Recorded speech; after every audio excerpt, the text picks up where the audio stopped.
ध्रुव leftist है, ध्रुव liberal है, ध्रुव कांग्रेस भक्त है, ध्रुव आप सपोर्टर है। क्या है ध्रुव? नमस्कार दोस्तों।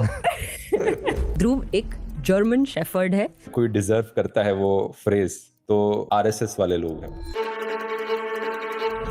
वन कमेंट, आप ध्रुव राठी की बहन लगते हो। When did you first become involved in Indian politics? What kind of leader does India need today? Modi नहीं तो और कोई तो है ही नहीं। इतनी बुरी हालत कोई भी और सरकार नहीं कर रही। मोदी से अच्छा एक गधा बेटर है, एक एक्चुअल डोंकी, क्योंकि वो कुछ नहीं करेगा वहां पे बैठ के, और कुछ ना करना इस तरीके से देश को डिस्ट्रॉय करने से बेटर है। ज्यादा से ज्यादा ये मेरा क्या कर लेंगे भाई। अभी धुरंधर मूवी निकली तो आपने डायरेक्टर को बोला आदित्य धर बीजेपी के तलवे चाटने में इतना खो गया। मैं कुछ भी बोलता हूँ कंट्रोवर्सी क्रिएट हो जाती है।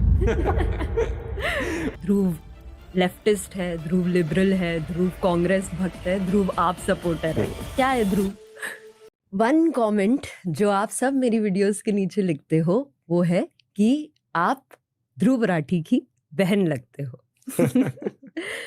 तो आज ध्रुव से एक भाई की तरह बात करूंगी, क्योंकि एक भाई की ही तरह उनसे बहुत कुछ सीखा है, सिर्फ नॉलेज के लिए नहीं, लाइफ में रेजिलियंस और हार्डवर्क के लिए भी। 1994 में बर्थ हुआ। रोहतक में पेरेंट्स मिडिल क्लास से थे तो कमाई ज़्यादा नहीं दी, बट मदर का टीचिंग एटीट्यूड और फादर का इंजीनियरिंग माइंडसेट आज भी ध्रुव की वीडियोस में दिखता है। आज भी वो 8th क्लास का बच्चा दिखता है जिसे सिर्फ वेबकैम नहीं मिला था, वीडियो बनाने का जज्बा भी मिला था। आपने पूरा वीडियो देखा है वो वाला? एक ही वीडियो में तो आपने अपनी लाइफ की बात की है। और ध्रुव के आज 30 मिलियन सब्सक्राइबर्स हैं। आसान नहीं है, एंटरटेनमेंट में व्यूज फिर भी आ जाते हैं, बट एजुकेशन को मासी बनाना इज डिफिकल्ट। आज कई सारे यूट्यूबर्स हैं, पर 11 साल पहले इसे शुरू करने के लिए thank you Dhruv, and thank you for being here, thank you for doing my this pleasure. With learn. Our aim is कि हम भारत के हर डिस्ट्रिक्ट से क्रिएटर क्रिएट करें। तो अगर आपको इस कॉन्वर्जेशन से कुछ इन्फॉर्मेशन मिलती है, कमेंट में ज़रूर लिखना, और ध्रुव को थैंक यू भी बोलना ये करने के लिए। Thank you Dhruv. Why did you से यस टू दिस? आप यूजुअली ये नहीं करते हो। I like your channel a lot, like the work you do. I think, are you from a journalist background? हाँ, ये अच्छा क्वेश्चन है। जर्नलिस्ट कैसे डिफाइन करते हो?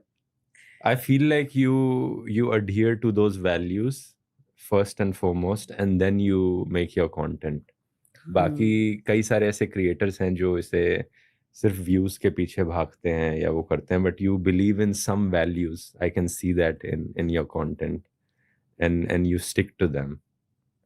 Thank you. I did my master's in media and culture studies. That's why.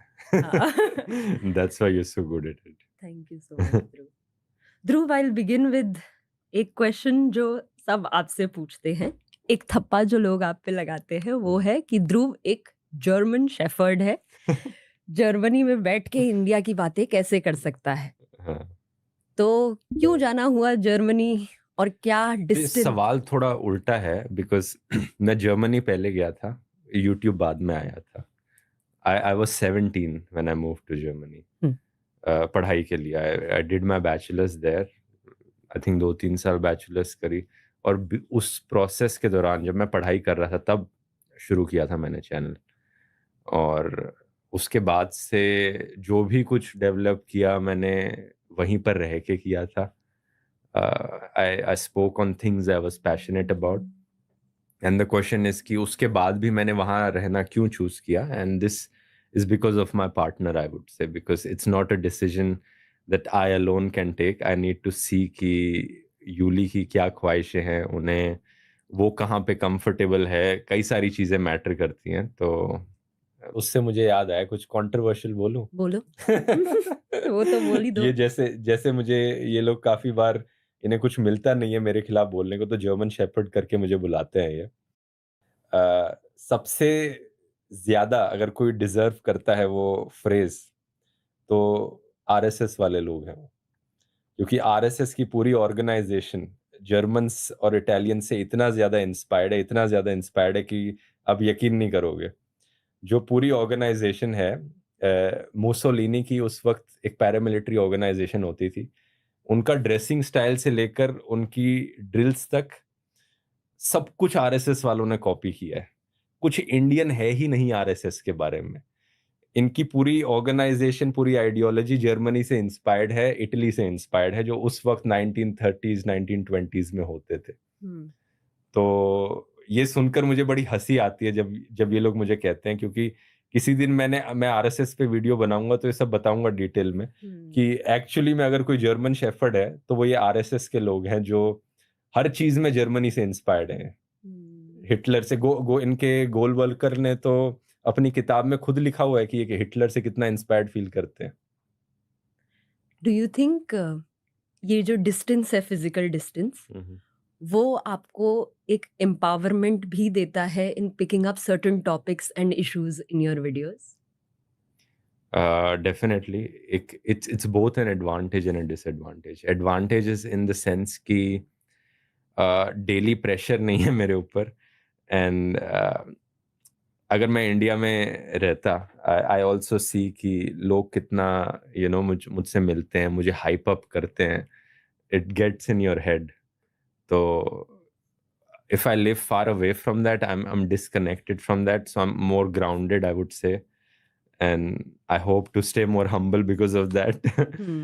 That is one reason why I feel like I don't feel as popular or as famous. And what was I saying? The disadvantage is that of course कुछ issues उतने अच्छे से नहीं समझ में आते because I'm away. ऐसा भी होता है? ऐसा कोई एग्जाम्पल होगा कि कोई इशू जो क्रिएटर जर्मनी में रह के नहीं समझ सकता अबाउट इंडिया? I mean, मेरी टीम पूरी इंडिया में है, तो मैं उनसे ऑफ कोर्स डिस्कस करता हूँ, वो इंडिया में रहते हैं, तो कई बार डिस्कस करते करते ऐसे पॉइंट्स आते हैं जिसमें मैं थोड़ा सा सरप्राइज होता हूँ कि मैंने तो न्यूज़ में ये पढ़ा था लेकिन एक्चुअली में ऐसा है। तो वो ऐसा बताते हैं, और फॉर एग्जांपल एयर पोल्यूशन का हो गया या कुछ, कि मैं कितना इमेजिन कर रहा हूँ और कितना एक्चुअली में क्या फील हो रहा है, वो फीलिंग लानी थोड़ी मुश्किल होती है कुछ चीज़ों पर। So my partner is from Baroda and now we are staying in Delhi. And since we've moved to Delhi, वो हमेशा क्रिप करता रहेगा कि this is deadly, the pollution is deadly. Whereas my parents have always stayed in Delhi. तो उनके लिए वो normal है। तो I am sure that is also a kind of attitude that you might be experiencing. It's also really gives you a different perspective also, because मैंने अपने parents के घर में, वो भी दिल्ली में ही रहते हैं, तो अपने पेरेंट्स के घर में जाके वही एयर क्वालिटी मॉनिटर लगाया जो मैं खुद अपने घर में यहाँ यूज़ कर रहा हूँ, और तो वो मुझे कहते हैं तो हवा साफ है आज तो बड़ा साफ मौसम है, और मैंने कहा ये तो PM 2.5 80 पे दिखा रहा है, 80 तो सीधा रेड कैटेगरी में, anything above 20 is like red, it's 4 times worse than it should be actually, and they're like नहीं आज तो हवा साफ है, ये तो ऐसे ही दिखाता रहता है। ये अच्छा पॉइंट है कि how is your relationship emotionally with the parents when it comes to content? They like my content, they support it, I would say. जैसे my father, when I told my parents कि ध्रुव से बात करने जा रही हूँ, मम्मा बहुत एक्साइटेड थी। मम्मा बोलती है कि कितना फिट है, कितना कॉन्फिडेंटली बात करता है। एंड पापा बहुत डरे हुए थे, अच्छा, कि कंट्रोवर्शियल हो सकता है। Do your parents get scared when you? अब उन्हें आदत हो गई, पहले शुरू में थोड़ा लगता था, अब उन्हें आदत हो गई, उन्हें पता है कि मैं कुछ भी बोलता हूँ कंट्रोवर्सी क्रिएट हो जाती है। One point that you said, Dhruv, was आप जर्मनी में रहते हो क्योंकि यूलीज कंफर्ट मैटर्स। कैसा है involvement of a partner in your work? In some ways she's involved a lot, and in other ways not so much also. Like she's involved in the sense of helping me film sometimes, and vlogs में बहुत ज़्यादा यूली मदद करती है, but the main channel work, like she's not that involved. Like she's not she doesn't, she understands and knows a lot about Indian politics, but she's not that involved in it. हाँ.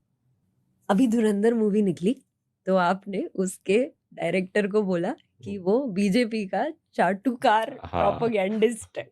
ये similar True. चीज animal movie के वक्त भी हुई थी, propaganda film बोला गया था। एनिमल को प्रोपेगेंडा नहीं बोला था मैंने, आई थिंक मिसोजिनिस्ट और हाइपर वायलेंट फिल्म बोला था कि जो वैल्यूज वो प्रमोट कर रही है वो सही नहीं है। तो क्या मैं ये बोल सकती हूँ अल्फा मेल या फिर अल्फा? एग्जैक्टली हाँ, वो चीजें प्रमोट कर रही थी। दोनों का क्रिटिसिज्म अलग पॉइंट्स पर था। आई थिंक धुरंधर वाला criticism is more about politics, कि ये एक प्रो बीजेपी फिल्म है।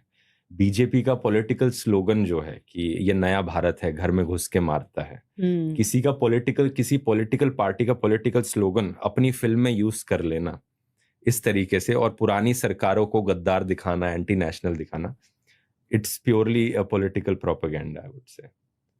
पर लोगों ने तो बहुत डिसलाइक की ना ये वीडियो। हाँ, डिसलाइक करी। कई लोगों को लगा कि मैं फिल्म बॉयकॉट करने को कह रहा हूँ या उसको करने को कह रहा हूँ। ऐसा मेरा कोई इंटेंशन नहीं था। मैंने कभी ये नहीं कहा कि फिल्म जाके मत देखो। और कुछ लोग फिर कंपेयर करने लग गए कि देखो 1000 करोड़ कमा लिए इसके वीडियो के बाद। मैंने तो कभी कहा ही नहीं कि अगर मेरा वीडियो तो 3 हफ्ते बाद रिलीज हुआ था फिल्म के रिलीज होने के। तो मेरा इंटेंशन ये था कि जो भी लोग फिल्म देखने जाएं, एक बार वो इस वीडियो को देखें, और व्यूज से दिख ही रहा है कि आई थिंक अप्रोक्सीमेटली जितने भी लोगों ने फिल्म देखी है सब लोगों ने वीडियो भी देखा है, और वो फिल्म को एक एंटरटेनमेंट की तरीके से लें और फिल्म में दिखाए गए इवेंट्स पर यकीन ना करें कि वो सच है। और ये मेरा इंटेंशन आई थिंक फुलफिल हो गया इस वीडियो से। That was my only intention of making this video. कैसे बॉलीवुड या फिल्म इंडस्ट्री प्रोपेगेंडा फैलाती है, क्योंकि धुरंधर तो एक ही एग्जाम्पल है। हाँ, पर बहुत सारे एग्जाम्पल्स सही में। हाँ, और ऐसे मैंने केरला स्टोरी पे भी बनाया था। हाँ। हाँ। तो क्या वो आइडियोलॉजी है जो हमारी मूवीज प्रमोट कर रही हैं, और कौन से टाइप के ट्रोप्स के थ्रू, थीम्स के थ्रू वो प्रमोट कर रही है? ऐसा मत करना, ये